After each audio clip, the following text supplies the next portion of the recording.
देखिए दोस्तों, एक होता है झूठ, फिर होता है बड़ा झूठ, और फिर उसके बाद आता है America. Challenging times that we're facing today. I pray for your grace and your protection over him. I pray for your grace and protection over our troops. अभी अमेरिका ने एक प्रोपेगेंडा फैलाने की कोशिश की है, जिसको हमारी मीडिया से लेकर ग्लोबल मीडिया तक सब लोग कवर कर रहे हैं। हमारे देश का ऑपोजिशन भी इसको लपक चुका है। क्या है पूरा मामला, आइए जानते हैं और ये भी बताते हैं कि आंकड़ों के हिसाब से ये कितना बड़ा झूठ है या फिर सच। दोस्तों, मीडिया के चश्मे से चीजें देखने वालों को सब कुछ बहुत धुंधला नजर आता है। अक्सर ग्लोबल पॉलिटिक्स में कुछ हेडलाइंस इसलिए फेंकी जाती हैं ताकि मीडिया उसे लपके और अमेरिका की प्रोपेगेंडा मशीनरी चलती रहे। इस केस में भी वही हुआ है, जहां एक सिंपल सी बात को ऐसे घुमाकर फेंका गया जैसे भारत अमेरिका से परमिशन लेकर अपने डिसीजन लेता है, निर्णय लेता है। अब पहले बात करते हैं कि आखिर हुआ क्या। United States has granted India a temporary 30-day waiver allowing Indian refiners to buy Russian crude oil. America decided to sanction Russian oil. They asked India to stop buying Moscow's crude, and now the same America wants us to make another U-turn to resume buying Russian oil. हालिया खबरों की माने तो America का कहना है कि America ने भारत को रशिया से तेल खरीदने की परमिशन दे दी है। इस परमिशन वाले वर्ड पर इतना एम्फसाइज इसलिए किया गया ताकि इंडिया की पॉलिटिकल वर्ल्ड को दबाव में लाया जा सके। अब इस वीडियो में जो मैं आपको डेटा दे रहा हूं उसको आप गूगल पर जाकर या ऑफिशियल साइट्स पर जाकर क्रॉस चेक भी कर सकते हैं। दरअसल अमेरिकी अधिकारियों ने यह बयान दिया है कि अमेरिका ने इंडिया को यह परमिशन दी है कि वो रशिया से तेल खरीद सकता है, जबकि सच्चाई यह है कि अमेरिका और वेस्ट ने रूस पर प्राइस कैप यानी उनके तेल पर प्राइस पर एक लिमिट लगा दी। जब कुछ अमेरिकी अधिकारियों ने कहा कि वो भारत को रूसी तेल खरीदने पर बैन नहीं लगा रहे हैं तो मीडिया ने इसे ऐसे दिखाया जैसे अमेरिका ने परमिशन दे दी है। सच्चाई यह है कि इंडिया ने कभी रूसी तेल खरीदना बंद ही नहीं किया था। जी हाँ, यूक्रेन वॉर शुरू होने के बाद से भारत का रशिया से इंपोर्ट 0.2% से बढ़कर लगभग 35 से 40% तक पहुंच गया। कुछ मीडिया हाउस और प्लेटफॉर्म्स पर यह खबर धड़ल्ले से चल रही है कि अमेरिका ने हमें परमिशन दे दी है। इस पर ईरान के फॉरेन मिनिस्टर ने कहा है कि ट्रंप न्यूयॉर्क का मेयर तो बदल नहीं सकते, वो ईरान का रिजीम क्या बदलेंगे। Why he cannot appoint even the mayor of New York?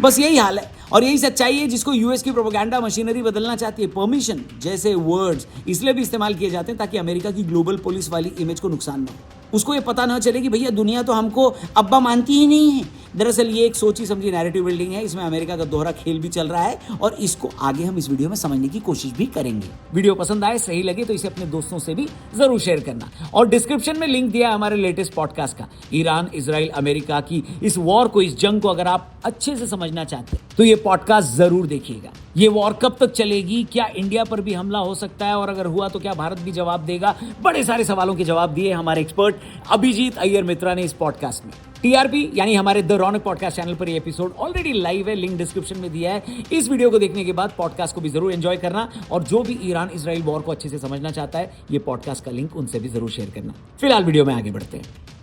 America का रुख हमेशा कन्वीनियंस की पॉलिटिक्स पर टिका होता है दोस्तों। इसे डर्टी गेम इसलिए कहा जा सकता है क्योंकि वो अपने हिसाब से चीजें फिट करने की कोशिश करता है। आइए इस बात को कुछ फैक्ट से समझते हैं। जिस रशिया से तेल खरीदने के लिए अमेरिका भारत पर दबाव बनाने की नाकाम कोशिश कर रहा है, दरअसल अमेरिका खुद नहीं चाहता कि भारत रूस का तेल ना खरीदे। अगर भारत रूसी तेल खरीदना पूरी तरह से बंद कर दे तो ग्लोबल बाजार में तेल की कमी हो जाएगी और कीमतें $150 से $200 प्रति बैरल जा सकती है। इससे खुद अमेरिका और यूरोप में महंगाई फट पड़ेगी और मिड टर्म इलेक्शन से पहले ट्रंप की भी फट जानी है?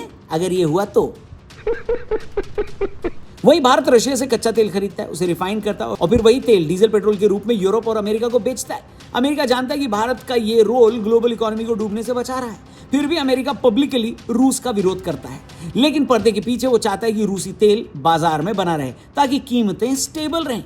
पिछले साल अमेरिका के इसी दोगलेपन को हमारे देश ने उजागर किया था कि भैया रशिया से सबसे ज्यादा तेल तो चाइना खरीद रहा है, अमेरिका खुद रशियन तेल खरीद रहा है और पुलिसिंग तुम हमारी कर रहे हो। बताओ भाई, हिपोक्रेसी की भी सीमा होती है। अब दोस्तों जरा मतलब की बात पर आते हैं और ये समझते हैं कि आखिर फैक्ट्स क्या कह रहे हैं। दरअसल अमेरिका अपने फेलियर को जेनरोसिटी के नाम पर बेचना चाहता है। आंकड़े गवाह हैं कि भारत ने कभी अपनी ऑटोनॉमी से समझौता नहीं किया। रूस ने भारत को डिस्काउंटेड रेट्स पर तेल दिया जिससे भारत ने अरबों डॉलर की फॉरेन करेंसी बचाई। जब डॉलर में पेमेंट की समस्या आई तो भारत और रूस ने रूपी रूबल और ऑप्शनल करेंसी जैसे दिरहम में ट्रेड के रास्ते तलाशे। वहीं इंटरनेशनल कानून के तहत यूएनओ बैन के बिना किसी देश को ट्रेड से रोकना इलीगल है। रूस पर जो बैन है वो अमेरिका और उसके पार्टनर्स के अपने पर्सनल बैन है, न कि यूएनओ के बैन है। इसलिए भारत टेक्निकल रूप से कोई नियम नहीं तोड़ रहा था। आंकड़ों के लिहाज से ये बिल्कुल सच है कि भारत ने रशिया से तेल की खरीद में ऐतिहासिक बढ़ोतरी की है। यूक्रेन वॉर से पहले और बाद के आंकड़ों की तुलना करने पर यह तस्वीर पूरी तरह साफ हो जाती है। वॉर यानी फरवरी 2022 से पहले भारत की टोटल तेल जरूरत का सिर्फ 0.2% से 1% हिस्सा ही रशिया से आता था।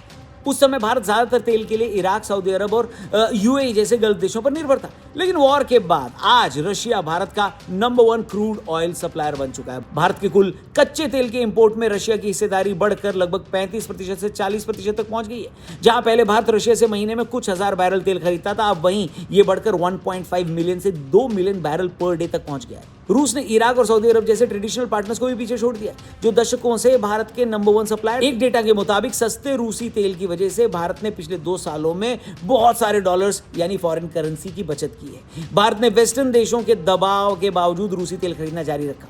भारत का लॉजिक है कि वो इंडिया फर्स्ट की नीति पर चलता है और अपनी जनता को सस्ता एनर्जी प्रोवाइड करना भारत की पहली प्रायोरिटी है। बात तो सही है। अब जरा इस अमेरिकी झूठ की भी पोल खोल देते हैं। इस साल ही भारत ने अमेरिका को मुंह चिढ़ाते हुए रूस से तेल खरीदना बढ़ा दिया। साल 2026 के ताज़ा और ऑफिशियल डेटा को देखें तो कंडीशन काफ़ी दिलचस्प और डिप्लोमेटिक उतार चढ़ाव वाली रही है। मार्च 2026 तक की रिपोर्ट में भारत ने अपनी एनर्जी सिक्योरिटी और ग्लोबल कंडीशंस को देखते हुए बहुत ही सधा हुआ रुख अपनाया। साल की शुरुआत में भारत ने रूस से तेल इंपोर्ट में थोड़ी कमी की थी। Ministry of commerce and industry के आंकड़ों के हिसाब से जनवरी 2026 में भारत ने रशिया से $1.98 बिलियन का कच्चा तेल खरीदा।